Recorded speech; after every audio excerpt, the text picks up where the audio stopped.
Hello my dear students, welcome back to one more class.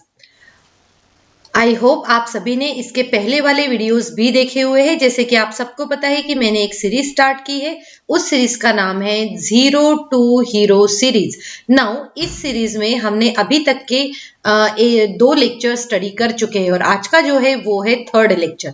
जैसे कि बेटा मैंने आपको पहले भी बताया था कि मैं आपको बिल्कुल रूट लेवल से ये पूरे सीरीज में सभी कॉन्सेप्ट्स को समझाने वाली हूँ। इसके पहले मैंने आपको समझाया था कि किस तरीके से हम हाइब्रिडाइजेशन फाइंड आउट करते हैं, वो भी कार्बन कंपाउंड का, साथ में ही हम number of sigma and pi bonds किस तरीके से कैलकुलेट करते हैं ये हमने सीखा था। और इसके बाद में लास्ट वाली क्लास में हमने सीखा था कि बॉन्ड लाइन और कंडेंस्ड स्ट्रक्चर क्या होते हैं। जिन्होंने भी ये सीरीज नहीं देखी हुई है वो फर्स्ट डे 1 से सीरीज देखना स्टार्ट कीजिए और अपने ऑर्गेनिक केमिस्ट्री को और भी अच्छा बनाइए। तो चलिए आज की क्लास में जो मैं आपको सिखाने वाली हूँ वो है क्लासिफिकेशन ऑफ ऑर्गेनिक कंपाउंड। ठीक है, तो हमारे पास में क्या है, हमारा मेन टॉपिक क्या है आज का, वो है क्लासिफिकेशन। क्या है ये? Classification of organic compounds. Organic compounds जितने भी है उन सबको हमने किस तरीके से क्लासिफाई किया गया है वो मैं आपको समझाती हूँ। अभी देखो ये जो क्लासिफिकेशन जो हो रहा है ये फर्स्ट क्लासिफिकेशन होगा on the basis of structure. तो हम कहेंगे कि जो भी हम स्ट्रक्चर रहेगा उस स्ट्रक्चर के बेसिस पे हम ऑर्गेनिक कंपाउंड को क्लासिफाई कर सकते हैं। तो हमने लिखा क्लासिफिकेशन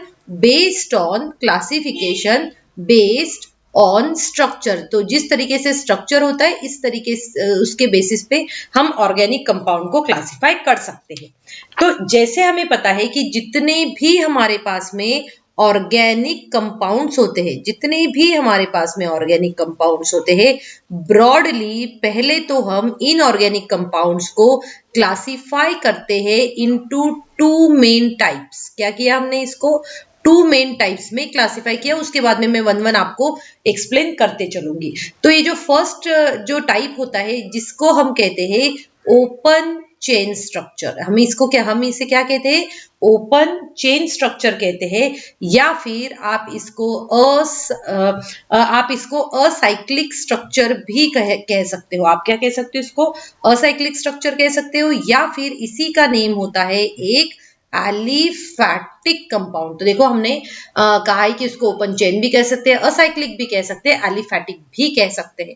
जो अब से सेकेंड जो टाइप है उस टाइप में हम देखेंगे, हम इसको क्लोज्ड चेन स्ट्रक्चर भी कह सकते हैं, या फिर हम इसको कहेंगे साइक्लिक। हम क्या कहेंगे? उसको साइक्लिक कंपाउंड्स कहेंगे। ठीक है, क्लोज्ड चेन या फिर हम इसको साइक्लिक कंपाउंड्स भी कहते हैं। ठीक है, तो ये मेन ब्रॉडली जो क्लासिफाई किया गया है ये आपको क्लियर हुआ। अब देखो इसको फर्दर और किस तरीके से क्लासिफाई किया जाता है। फिर ये जो हमारा क्लोज्ड चेन कंपाउंड जो होता है ना, ये क्लोज्ड चेन, इस क्लोज्ड चेन कंपाउंड्स को हम फिर 2 टाइप्स में डिवाइड कर लेते हैं, है ना।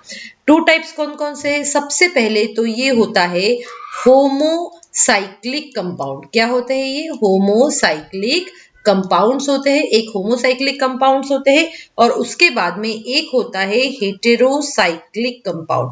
ये क्या होते हैं? Heterocyclic compound. 1 बाय 1 मैं आप सभी को इनके बारे में समझाऊंगी। फिर अगर हम देखते हैं कि अब इसमें बाद में ये होमोसाइक्लिक कंपाउंड जो होते हैं, इन होमोसाइक्लिक कंपाउंड्स को फर्दर हम क्लासिफाई करते हैं 2 टाइप्स में।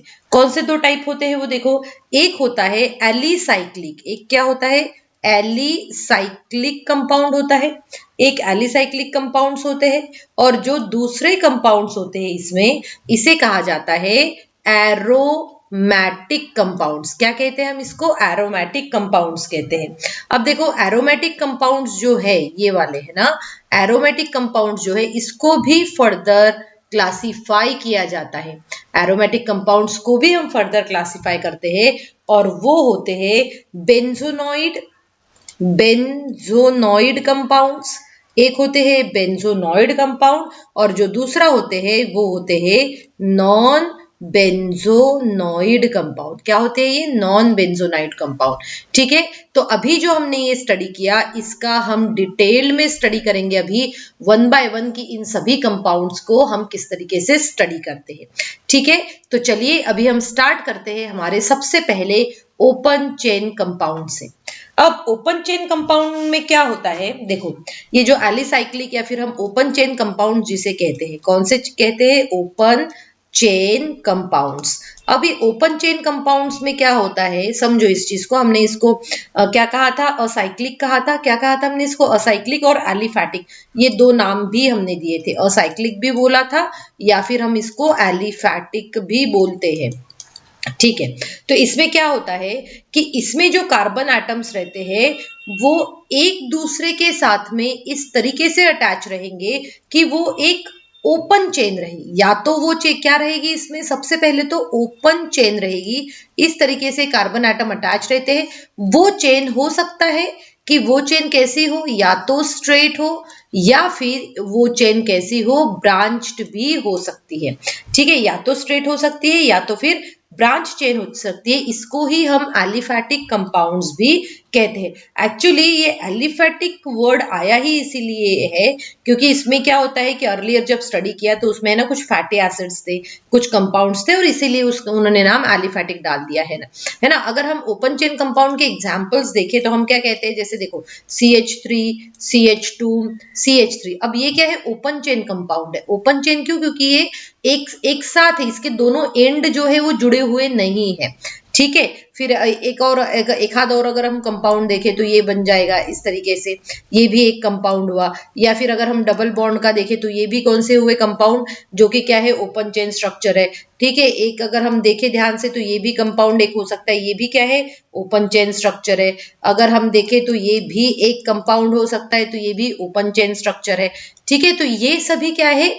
ओपन चेन स्ट्रक्चर है। कैसे है ये सभी? Open chain structure. क्लियर हुआ ये? चलिए अब इसके आगे का पढ़ लेते हैं। अब ओपन चेन स्ट्रक्चर के बाद में हमने यहाँ पर जो सेकंड जो देखा था वो था हमारा क्लोज्ड चेन स्ट्रक्चर। क्या था? Closed chain structure. तो क्लोज्ड चेन स्ट्रक्चर के बारे में भी अभी हम यहाँ पर पढ़ लेते हैं कि क्या होता है ये क्लोज्ड चेन स्ट्रक्चर। ओके, सो हमारा जो नेक्स्ट कॉन्सेप्ट है वो है हमारा क्लोज्ड चेन स्ट्रक्चर। यहाँ पर मैं लिख लेती हूँ। सेकंड जो है हमारा वो है क्लोज्ड चेन स्ट्रक्चर। अब क्लोज्ड चेन स्ट्रक्चर में क्या डिफरेंस होता है या फिर इसमें और उसमें क्या फर्क है? इसमें क्या होता है कि कार्बन एटम एक दूसरे के साथ में इस तरीके से अटैच रहती है कि वो एक क्लोज्ड शेप बनाते हैं। क्या बनाते हैं? वो एक क्लोज्ड शेप बना देते हैं। ठीक है, क्लोज्ड शेप जैसे कि अगर मान के चलिए ये क्लोज्ड शेप हुआ। ठीक, ये क्या है? ये अगर मैं ऐसे ड्रॉ करती हूँ तो ये एक क्लोज्ड शेप हुआ। तो कार्बन एटम एक दूसरे के साथ में इस तरीके से अटैच रहती है कि वो क्या बना सके? एक क्लोज्ड चेन, एक रिंग स्ट्रक्चर बना सके या फिर साइक्लिक स्ट्रक्चर बना सके। ठीक है, अब देखो इसमें भी हम क्या कहते हैं, इन सभी कंपाउंड्स को भी हम थोड़ा सा क्लासिफाई कर सकते हैं, है ना। इन सभी क्लोज्ड चेन कंपाउंड को भी हम क्लासिफाई करते हैं। तो इसमें भी क्या होता है, देखो ये क्लोज्ड चेन कंपाउंड को, या तो फिर ये क्या होता है, जिन कंपाउंड्स में only one ring is present, only one ring is present, जब एक ही रिंग प्रेजेंट रहती है तब हम इसको क्या कहते हैं, हम इसको मोनोसाइक्लिक कह सकते हैं। जैसे ये एक रिंग है तो हम इसको क्या कहेंगे, मोनोसाइक्लिक कहते हैं। बट मोर देन वन, अगर more than one ring present है, मोर देन वन रिंग, अगर यहाँ पर more than one ring present है तो उसे कहते हैं पॉलीसाइक्लिक। अगर ये मान के चलिए कि ये एक हमारे पास में रिंग है ना, इस रिंग के साथ में एक और अटैच्ड हो गई इस तरीके से रिंग, तो मोर देन वन रिंग जब प्रेजेंट होती है तो उसे कहा जाता है पॉलीसाइक्लिक। ठीक है, क्लियर हुआ ये। अब देखो, अब हमने कहा है कि इसमें क्या पॉलीसाइक्लिक होता है। अब इस क्लोज्ड चेन कंपाउंड को, ये जो क्लोज्ड चेन कंपाउंड है, ये जो क्लोज्ड चेन कंपाउंड है, इसको भी हमने दो पार्ट्स में डिवाइड किया। फर्स्ट को हमने क्या कहा है, होमोसाइक्लिक। क्या कहा हमने उसको, होमोसाइक्लिक कहा है। और फिर सेकंड क्या कहा हमने दूसरा जो कहा है वो कहा है हेटेरोसाइक्लिक। अब होमोसाइक्लिक में क्या होता है, चलो मैं समझा देती हूँ। होमोसाइक्लिक मतलब होता है कि ये जो रिंग है या फिर रिंग्स ऑफ कार्बन एटम रहता है, ये जो रिंग जो है ये क्या रहती है, ओनली ऑफ हम कहेंगे कि जो कार्बन एटम जो होता है इसमें ओनली इन द मॉलिक्यूल, हम ये कहेंगे कि these are the compounds having ring और rings of carbon atoms only in the compound. यहाँ पर जो है, यहाँ पर हम लिख लेते हैं ताकि हमें कोई भी कंफ्यूजन ना रहे, तो हम कहेंगे कि होमोसाइक्लिक क्या होता है। होमोसाइक्लिक मतलब होता है are the homocyclic it means are the compounds, homocyclic it means are the compounds having rings of carbon atom only, उसमें सिर्फ कार्बन एटम की ही रिंग हो सकती है, कोई और अदर एटम नहीं रहेगा। ठीक है, अब देखो होमोसाइक्लिक को भी हमने क्लासिफाई किया गया है दो पार्ट्स में, है ना। अब इसमें क्या होता है, जैसे अगर ये मान के चलो, इसमें अगर मैंने ये ऐसे एक रिंग बना दी CH2, फिर यहाँ CH2, फिर यहाँ CH2, फिर यहाँ CH2, फिर CH2 और फिर यहाँ CH2 और ये इससे अटैच हो गया। अब इसमें आप देख सकते हो carbon carbon carbon carbon carbon और कार्बन एटम होता है। बट इसमें क्या होता है, जैसे अगर इस कार्बन एटम में यहाँ एक ऑक्सीजन लग गया तो ये कैसे हुई, हेट्रोसाइक्लिक, मतलब कार्बन के अलावा भी वहां पर कोई और एटम हो सकता है। और ऐसे रिंग्स हमने देखी हुई है कि जहां पर कार्बन में क्या होता है, इस रिंग में कोई और भी रिंग्स अटैच और भी कोई एटम अटैच हो सकता है। अब हमने क्या कहा कि जो होमोसाइक्लिक जो है, इस होमोसाइक्लिक को हम फर्दर क्लासिफाई करते हैं। देखो, हमने होमोसाइक्लिक को फर्दर क्लासिफाई किया गया है। फर्स्ट हमने कहा एलिसाइक्लिक और सेकंड हमने कहा है एरोमेटिक। एलिसाइक्लिक और एरोमेटिक हमने कहा है। अब एलिसाइक्लिक मतलब क्या होता है, देखो, the compounds which contain rings of 3 और मोर कार्बन एटम। एलिसाइक्लिक में हमने क्या कहा, ये ऐसी रहती है कि उसमें 2 और 3 मोर कार्बन एटम्स की रिंग रहती है और हम कहेंगे कि और ये कैसे लगती है, हमें लगभग एरोमेटिक कंपाउंड्स जैसी दिखती है। क्या होती है ये, एरोमेटिक कंपाउंड्स जैसे दिखती है। जैसे कि अगर मुझे ड्रॉ करना है तो देखो मैं इस तरीके से ड्रॉ कर सकती हूँ। यहाँ पर देखो, ये इस तरीके से रिंग हमने ड्रॉ कर दी तो ये बन गया एलिसाइक्लिक। मतलब हम कहेंगे these are the compounds which contain rings of 3 और more carbon atom. This rings resembles with aliphatic compound. इसके लिए हम यहाँ पर लिख लेते हैं कि ये रिंग्स कैसे रहती है, रिजेंबल विथ एलिफेटिक,